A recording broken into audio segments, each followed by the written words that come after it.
This is the story of আসহাবে কাহাফ। এলাকাবাসী যদিও মুসলিম হয়েছিল, কিন্তু আখিরাতের ব্যাপারে তাদের একটা সন্দেহ ছিল যে আসলে মানুষ মরার পরে কি আবার জীবিত হবে, মৃত্যুবরণ করার পরে আবার মানুষ জীবিত হবে।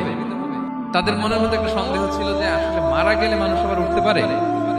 তাদের এই সন্দেহ দূর করার জন্য আল্লাহ তাআলা এই 7 জনকে 309 বছর ঘুম পাড়িয়ে আবার জীবিত করলেন।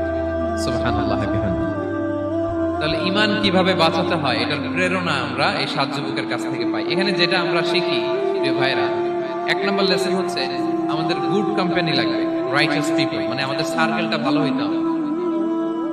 তাদের 7 জনের সার্কেলটা খুব ভালো ছিল, ফলে তারা বিপথে যায় নাই এবং তারা এমন শক্ত সিদ্ধান্ত নিয়েছে যে আল্লাহ তাআলা সেটাতে বরকত দিয়েছেন, গোটা সমাজকে আল্লাহ তাআলা চেঞ্জ করে দিয়েছেন।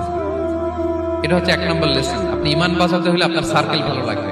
খুঁজবেন যে এলাকায় যাবেন ওখানে নামাজি সার্কেল কারা আছে, ওখানে জ্ঞানী গুণী সার্কেল কারা আছে, ওখানে ভালো কাজ করতে চায়, একে অপরকে সহযোগিতা করে, কল্যাণের পথের যাত্রী কারা আছে খুঁজতে হবে আপনাকে।